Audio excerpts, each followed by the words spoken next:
करुणा सिंधु ज्योति बिंदु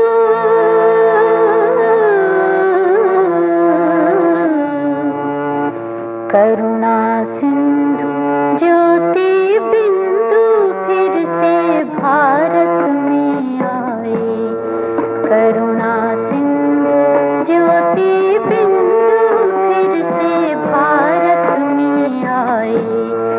करुणा सिंधु ज्योति बिंदु फिर से भारत में आए।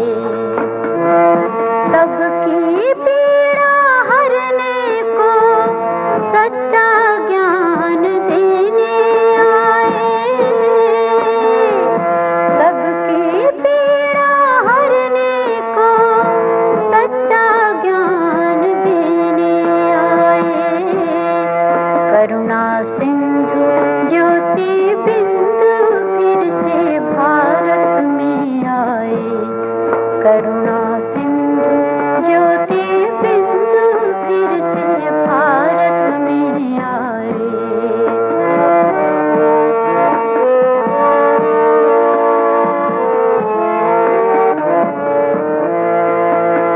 शिव ने ब्रह्मा के द्वारा गीता का ज्ञान सुनाया।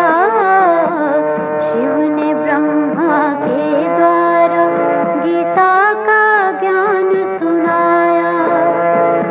जीवन मुक्ति को पाने को सच्चा पथ बतलाया। जीवन मुक्ति को पाने को सच्चा पथ बतलाया। हम हैं बाबा की संतान।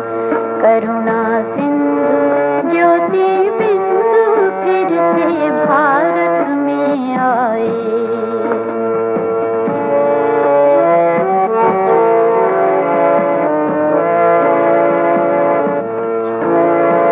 भक्ति में ठोकर खा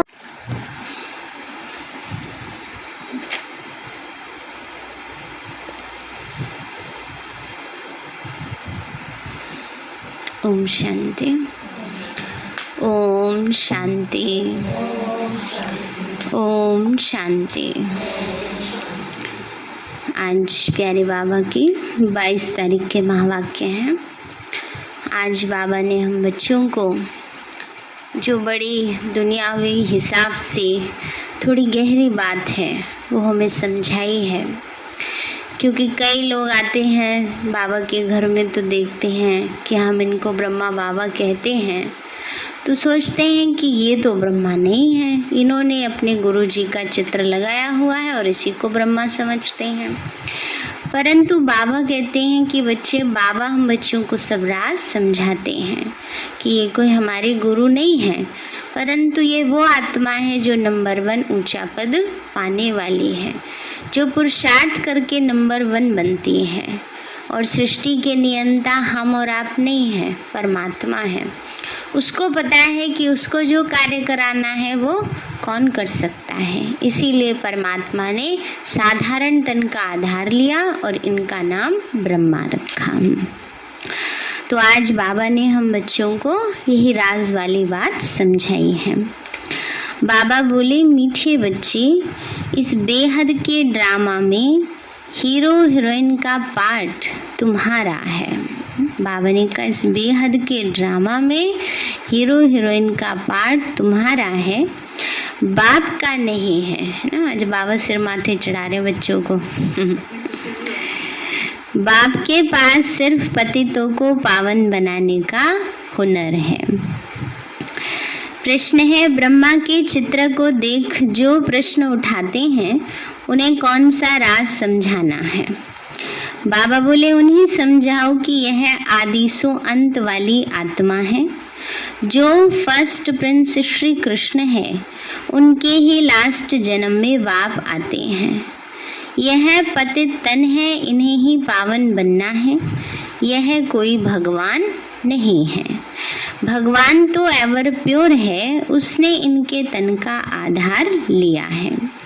गीत है मुखड़ा देख ले प्राणी जरा दर्पण में, कितने पाप और कितने पुण्य हैं तेरे जीवन में। ओम शांति। बाप ने बच्चों को समझाया है कि शांति के लिए कोई बाहर दर दर धक्का नहीं खाना है, जैसे हठयोगी सन्यासी समझते हैं। गृहस्थ व्यवहार में रहते शांति मिल नहीं सकती। शांति जंगल में मिलती है, परंतु बाप समझाते हैं शांति वहाँ भी नहीं मिल सकती। इस पर एक कहानी व दृष्टांत सुनाते हैं कि रानी के गले में हार पड़ा था और ढूंढती थी बाहर, है ना। ऐसे शांति तो तुम्हारे गले का हार है और मनुष्य बाहर ढूंढते हैं। बाहर कहाँ ढूंढते हो? बाप आकर समझाते हैं बच्चे, तुम आत्मा का स्वधर्म है ही शांत। यह शरीर तो तुम्हारी कर्मेंद्रियां हैं, जिससे तुमको पाठ बजाना पड़ता है। आत्मा तो अविनाशी है। आत्मा कोई छोटी बड़ी नहीं होती, ना ही विनाश होती है। हाँ, आत्मा पतित बनती है, इसको ही पावन बनना होता है।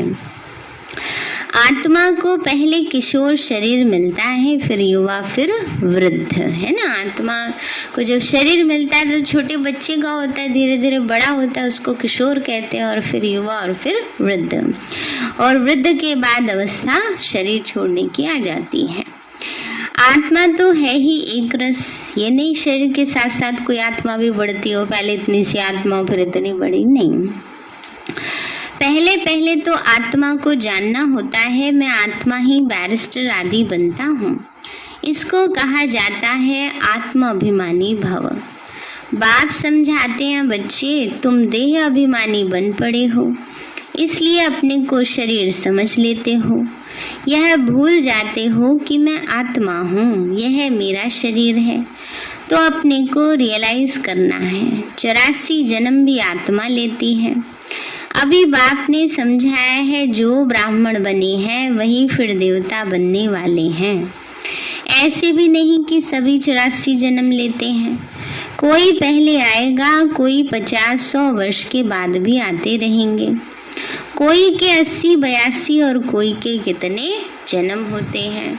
जो पहले आएंगी आत्माएं वो कितने जन्म लेंगी? पूरे 84 जन्म। फिर जो बाद में आती हैं धीरे धीरे उनके नंबरवार कम हो जाते हैं। जो द्वापर से आएंगी वो 63 जन्मों में से बाकी जन्म लेंगे। किसी के 60 होंगे, किसी के 62 होंगे, किसी के 40 होंगे, किसी के 50 होंगे ना। तो बाबा ने कहा बस पूरे 84 जन्म कौन लेते हैं? हम बच्चे लेते हैं। मनुष्य तो 84 लाख जन्म कह देते हैं। इनसे भी सेटिस्फाई नहीं होते, फिर कह देते हैं कण कण में भगवान।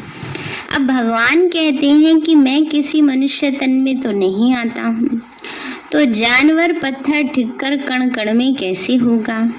बाप ने समझाया है नंबर 1 ही लास्ट नंबर में तमो प्रधान बनते हैं।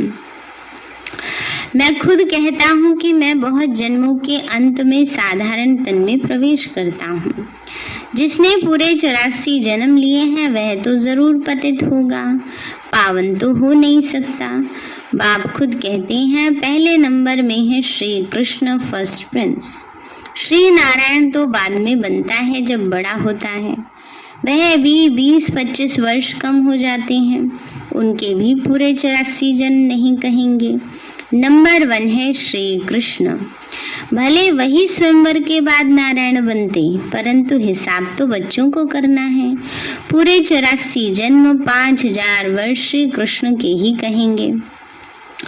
तो बाप बैठ समझाते हैं कल्प कल्प उसी ही तन में आता हूँ जिसका आदि से लेकर अंत तक पाठ है। बाबा कहते हैं बच्चे दूसरे कोई भी आते नहीं, आ नहीं सकते। हिसाब है ना, ब्रह्मा ही पहला नंबर ठहरा। मैं और कोई में आ कैसे सकता हूँ? बाबा कहते हैं बच्चे मैं और किसी तन में नहीं आ सकता, फिक्स तन में ही आता है, क्योंकि जो उसको कार्य कराना है वो उसी तन के द्वारा वही परफेक्ट कर सकते हैं। बाबा कहते हैं बच्चे तो बहुत लोग पूछते हैं कि सिर्फ ब्रह्मा में ही क्यों आते हैं, परंतु ये हिसाब है ना, समझने की बातें हैं, है ना। उनसे पूछे अच्छा तो क्या आपके में आ जाए आप कर दोगे वो काम ना, तो फिर क्या कहेंगे, नहीं नहीं हमारे में क्यों आएंगे, है ना। फिर ये भी कह देते हैं हम। तो परंतु ये हिसाब है, ये समझने की बातें हैं, गाया भी हुआ है, ब्रह्मा द्वारा स्थापना करते हैं, विष्णु व शंकर द्वारा स्थापना नहीं करते, यह तो कोई काम का नहीं। मनुष्य रचयिता और रचना को नहीं जानते हैं, यह भी ड्रामा में नूंद है। बनी बनाई बन रही, अब कुछ बननी नहीं, चिंता ताकी कीजिए जो अनहोनी होए। यह अभी की ही बात है, जो होनी है वही होती है, वह बदल नहीं सकती। आज जो कुछ होता है फिर 5000 वर्ष बाद होगा, तो बस अगर जाने होंगे अमृत वेला किया होगा 5000 साल पहले तो कर लेंगे, है ना। बुर्ली क्लास में गए होंगे तो चले जाएंगे, है ना। बिना उठे तो जा नहीं सकते, बिना करे तो पहुंच नहीं सकते हैं। कोई सोचे लेटे लेटे कलप पहले क्या होगा, आज भी अमृत वेला हो जाएगा। पुरुषार्थ में कभी भी ड्रामा शब्द यूज नहीं करना है। पहले पुरुषार्थ करो, फिर नहीं रिजल्ट आता तब कहते हैं ड्रामा, ना। इसलिए पुरुषार्थ में कभी नहीं अप्लाई कर देना ड्रामा शब्द। जहाँ माइनस करना हो वहाँ प्लस कोई कर दे, और जहाँ प्लस करना हो वहाँ डिवाइड कर दे तो चलेगा, हिसाब ठीक निकलेगा नहीं ना। तो फॉर्मूला वही यूज करना चाहिए जो जहाँ पर सुटेबल होता है ना। जो जहाँ सही है वहाँ वो कायदा यूज करने से फायदा है। गलत जगह गलत अगर कायदा यूज कर लेंगे तो रिजल्ट क्या निकलेगी, गलत ही निकलेगी ना। इसलिए बाबा कहते हैं बच्चे, बाबा ने समझाया था कोई भी बात ऐसी देखो तो बोलो यह कोई नई बात तो है नहीं, 5000 वर्ष पहले भी हुआ था। एकदम ऐसा लिख दो, फिर भले वह आकर पूछे, लिखने में कोई हर्जा नहीं। यह लड़ाई पहले लगी थी, नथिंग न्यू। महाभारत की लड़ाई 5000 वर्ष पहले भी हुई थी। कृष्ण ने भारत में आकर राज्य छीना, नथिंग न्यू। फिर कल्प बाद ऐसे होगा। ये वर्ल्ड की हिस्ट्री ज्योग्राफी रिपीट होती रहती है। अब फिर से आदि सनातन देवी देवता धर्म की स्थापना हो रही है। जिनके 84 जन्म पूरे हुए हैं वही पहले नंबर में लक्ष्मी नारायण बनेंगे। यह सब राज बाप ही बैठ समझाते हैं। बाबा कहते हैं मैं मनुष्य सृष्टि का बीज रूप हूँ। इनको उल्टा झाड़ कहा जाता है। इस कल्प वृक्ष की आयु 5000 वर्ष है। स्वास्थ्यिका में 4 भाग एक जैसे देखेंगे। युग भी इक्वल है, इसमें फर्क नहीं पड़ सकता। बाबा ने कहा बराबर बराबर है, ऐसे नहीं सतयुग कोई लाखों करोड़ों वर्ष और कलयुग 40,000 वर्ष नहीं। बाप समझाते हैं देखो दुनिया के में तो क्या क्या हो रहा है। कोई मून में जाते हैं, कोई आग पे, कोई पानी पे चलना सीखते हैं। ये सब फालतू है, इससे कोई फायदा नहीं। थोड़ी देर का नाम मानशान होता है। अच्छा बड़े तपस्वी हैं, क्या किया है, अपनी तपस्या के बल से पानी पे चल के दिखा दिया। कितने लोगों को पार लगाया। चलो पानी पे चलना सीख गए, कितने डूबतों को बचाया। फायदा तो तब हुआ ना। खाली पानी पे चल के दिखा दिया, लोगों ने ताली बजा दी ना, तो फायदा क्या हुआ ना। इसलिए तपस्या के बल से दूसरों को लाभ हो, अपने आप को लाभ हो, प्राप्ति हो, तब तो कुछ फायदा भी है ना। बाबा कहते हैं बच्चे मनुष्य पावन बन मुक्ति जीवन मुक्ति में तो जा नहीं सकते। कुछ भी करें परंतु वापस घर जा नहीं सकते। आत्मा को अपना घर और बाप का घर भूल गया है। आत्मा अपने को ही भूल देहाभिमानी बन पड़ी है। फिर मंदिरों में जाकर महिमा गाते हैं। आप सर्वगुण संपन्न 16 कला संपूर्ण और हम नीच पापी अपनी ग्लानि करते रहते हैं। बाप तो कभी पुजारी नहीं बनते। अच्छा फिर सेकंड नंबर में कहेंगे शंकर भी आवर पूज्य, वह भी पुजारी नहीं बनते। उनका पार्ट ही यहाँ नहीं है, तो पुजारी बनने की बात नहीं। इसलिए शिव शंकर को मिला दिया है हम। बाकी वैसे तो दिखाते हैं ना कि शंकर जी भी ध्यान मग्न है शिव जी के। इस स्टेज पर पार्ट है ब्रह्मा और विष्णु का। ब्रह्मा और विष्णु का क्या क्या पार्ट है ये दुनिया में किसी को भी पता नहीं है। त्रिमूर्ति ब्रह्मा कह देते हैं, अर्थ कुछ भी नहीं समझते। यह भी गाते हैं ब्रह्मा द्वारा स्थापना कौन करते हैं, उनका चित्र ही नहीं। मुख से कहते हैं परंतु वो कहाँ है, शिव क्या चीज है ये नहीं जानते। आत्मा के लिए कहते हैं भ्रकुटी के बीच चमकता है एक अजब सितारा। तो मैं आत्मा अविनाशी हूँ और शरीर विनाशी है। पक्की हुई ये बात। शरीर तो जाना है, छूटना है ना। आत्मा जरा मर विनाशी है, शरीर तो विनाशी है, पांचों तत्वों में मिल जाएगा। कितने शरीर लेते हैं कुछ भी पता नहीं। कितने मनुष्य दुखी हैं, रड़ियां मारते हैं, पुकारते रहते हैं भगवान आओ, हे पतित पावन दुख करता हो, ओ गॉड फादर। तो जब से दुख शुरू हुआ है पुकारते आए हैं। यह भी समझाया गया है कि भारत में जब रावण राज्य शुरू होता है तो ऐसे नहीं कि और धर्मों में भी रावण राज्य हो गया, नहीं। उनको तो अपने समय पर सतो रजो तमो में आना ही है। यह कहानी सारी भारत पर है, वो तो बाई प्लाट्स हैं। बाप तो बीच में ही आते हैं। भारत जब तमो प्रधान बन जाता है फिर सारा झाड़ तमो प्रधान बन जाता है। उनको भी दुख सुख भोगना है। झाड़ में नए नए पत्ते निकलते हैं, वो बड़े शोभनीक होते हैं। नयों को फिर सतो रजो तमो में जरूर आना है। पिछाड़ी में जो आते हैं उनका कुछ मान रहता है ना। बाबा ने कहा लास्ट में अभी जो आत्माएं आ रही हैं क्योंकि पावन है तो उनको मान सम्मान सुख प्राप्तियां सब होती हैं, धीरे धीरे डिग्रेड हो जाएंगी। जैसे हम सतयुग में आएंगे पावन सतो प्रधान आत्मा तो हमें भी सारी प्राप्तियां होंगी। धीरे धीरे हमारा तो नाम मान शान अब तक है, कैसे है, हैं? हमारा नाम मान शान कितना है, कितना बाबा महिमा गाते हैं हर व्यक्त मुरली में। किसी नेता के अभिनेता के सिर पर छत्र नहीं होता है, होता है? देवी देवताओं के सिर पर छत्र होता है ना। तो किसका यादगार है छत्र का? हमारा ही यादगार है ना। हम ही तो देवी देवता बनते हैं ना। बाबा कहते मेरे से भी ज्यादा आपकी पूजा होती है ना। एक तो शिव के साथ शालिग्राम के रूप में और दूसरी देवी देवताओं के रूप में।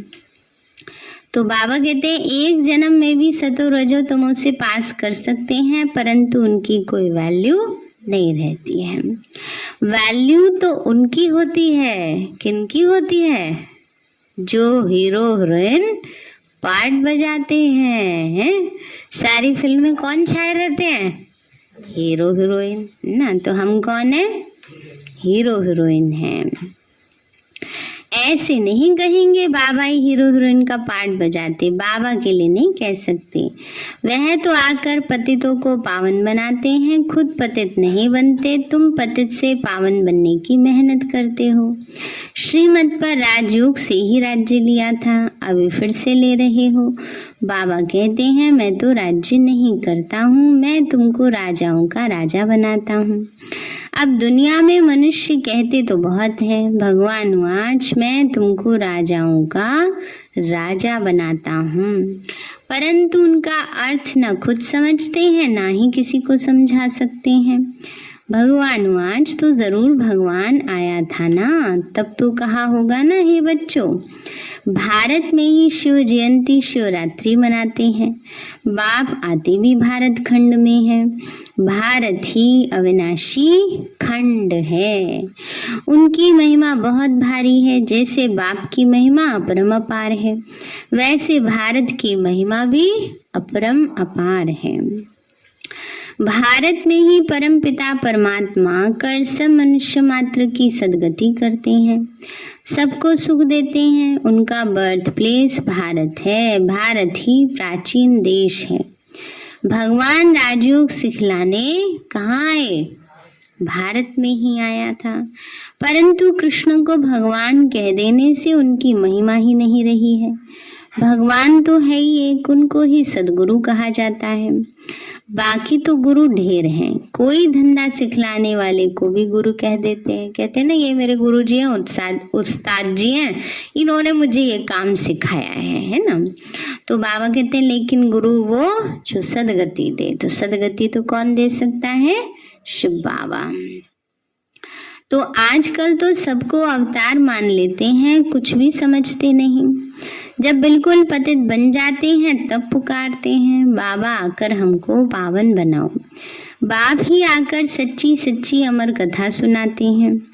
अब तुम्हारी बुद्धि में है कि हम 84 जन्मों में कैसे आते हैं। पहले अच्छा जन्म, फिर उतरते जाएंगे। दुनिया की भी उतरती कला होती है। मनुष्यों की बुद्धि सतो रजो तमो बनती है। सतयुग से फिर थोड़ी थोड़ी उतरती कला शुरू हो जाती है। चढ़ती कला तेरे भाने सर्व का भला। हमारी चढ़ती कला होती है, हमारे प्रभाव से सबका ही भला हो जाता है। हम पुरुषार्थ कर रहे हैं देवी देवता बनने का, सारी दुनिया का कल्याण हो रहा है, उनको भी मुक्ति, जीवन मुक्ति मिल रही है। तो सर्व का सदगति दाता तो एक बाप है, वो गुरु लोग तो सिर्फ शास्त्र सुनाते हैं। सुनते सुनते गिरते ही आए हैं। बेहद का बाप आकर बच्चों से पूछते हैं, मैं तुमको इतना साहूकार बना कर गया, इतने हीरे जवाहरातों के महल दे के गया, वो सब कहाँ गए? अब तो ईंट पत्थर के लिए भी, महल तो छोड़ो, घर के लिए, मकानों के लिए कितने झगड़े पड़े रहते हैं ना। और कहाँ सोने के महलों में भेजा बाबा ने। लौकिक बाप बच्चों को पैसे देते हैं, लेकिन बच्चे पैसा बर्बाद कर देते हैं। तो बाप बुला के पूछते हैं ना, बोलो इतना पैसा कहाँ बर्बाद किया तुमने? तो क्या पूछते हैं ना कि तुमने इतना पैसा कहाँ बर्बाद किया। बच्चों के पास पैसा होने से उड़ाते बहुत है। कोई बंदिश नहीं होती है ना, तो पैसा उड़ाते हैं। हाँ, कोई समझदार होते हैं तो जोड़ भी लेते हैं और जोड़ करके उसको इन्वेस्ट कर देते हैं, है ना। तो सब तरह की आत्माएं होती हैं। बाप धर्मात्मा है, बच्चे विलायत में जाकर लाखों रुपया उड़ा आते हैं। बाप कुछ नहीं कर सकते, बाप फारकती भी नहीं दे सकते, क्योंकि मिल्कियत दादा की है। छोड़ के कहाँ जाएंगे माँ बाप, परंतु अंदर जलते रहते हैं। अब क्या कर सकते हैं, अंदर कुड़ते रहेंगे। देखो पैसा बर्बाद कर दिया बच्चों ने।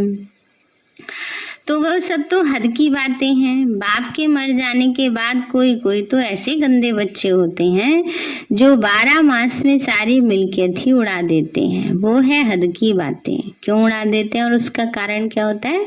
संग, खराब संग। खराब संग में जाने के कारण बर्बाद करते हैं। इसलिए कहते हैं संग दोष और अन्न दोष, ये महादोष होते हैं।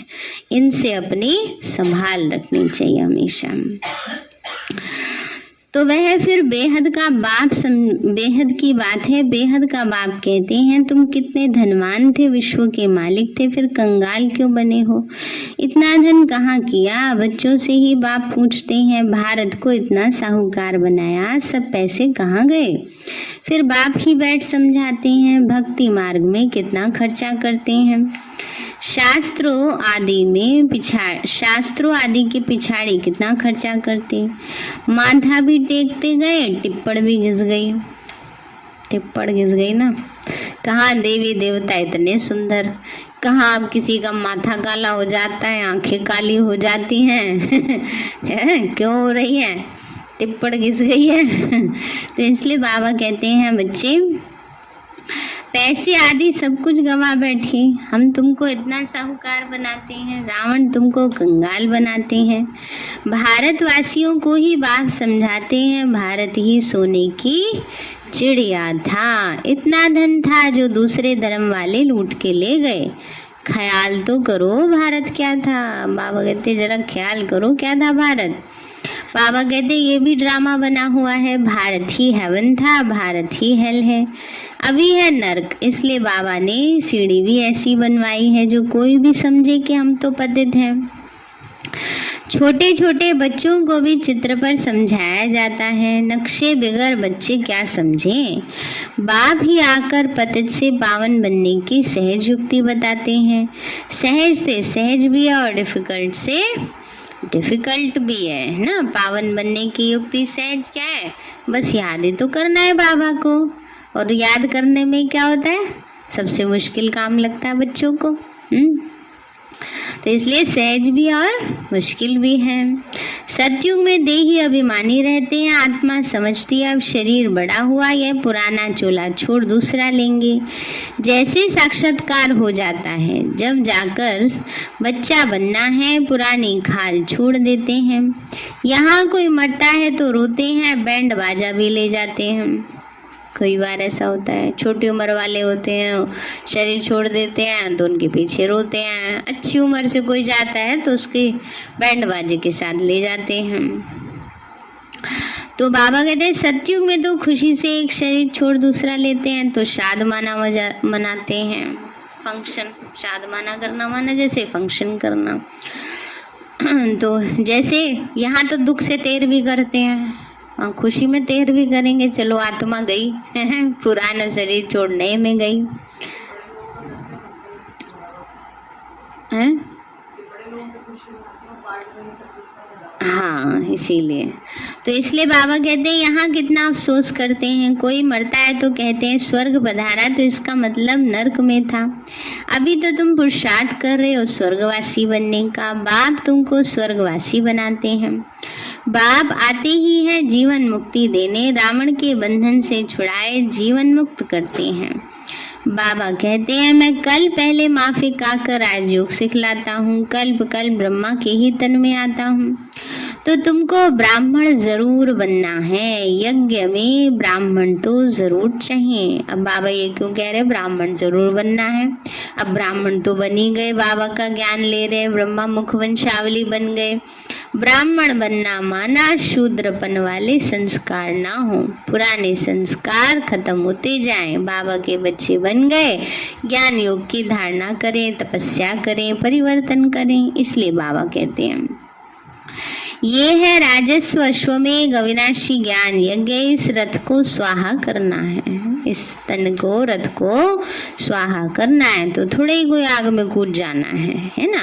इस तन को बाबा की सेवा में लगाना है।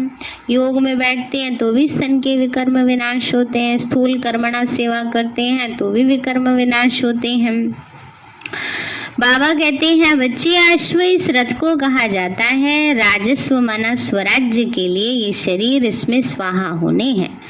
आत्मा तो स्वाहा नहीं होती, आत्माएं हिसाब किताब चुकतू कर चली जाएंगी, फिर नए सिरे सबका पाठ शुरू होता है ना। नए सिरे से सतयुग से शुरू होगा। इसको कहा जाता है हिस्ट्री ज्योग्राफी रिपीट। बाप आते हैं नई दुनिया स्थापन कर पुरानी दुनिया खलास करने। ये एक ही महाभारत लड़ाई है जो शास्त्रों में गाई हुई है, तो समझाना चाहिए इस लड़ाई से यह स्वर्ग के द्वार खुलते हैं, इसलिए इनका गायन शास्त्रों में है। अच्छा मीठे मीठे सिक्के लदे बच्चों प्रति माता पिता बाप दादा का प्यार और गुड मॉर्निंग। रूहानी बाप के रूहानी बच्चों को नमस्ते। बच्चों की रूहानी माता पिता बाप दादा को नमस्ते नमस्ते नमस्ते बाबा नमस्ते। धारणा के लिए मुख्य सार है। पहली पॉइंट, बीती बातों का कभी भी चिंतन नहीं करना है। जो बात बीत गई नथिंग न्यू समझ भूल जाना है। कल पहले भी ऐसे हुआ तब भी ऐसे हो गया, तो जो बात बीत गई नथिंग न्यू समझ भूल जाओ। दूसरा है इस राजस्व अश्वमेघ यज्ञ में अपना तन मन धन सब स्वाहा कर सफल करना है। इस अंतिम जन्म में संपूर्ण पावन बनने की मेहनत करनी है। वरदान दिया बाबा ने, मास्टर त्रिकालदर्शी बन हर कर्म युक्ति युक्त करने वाले कर्म बंधन मुक्त भव।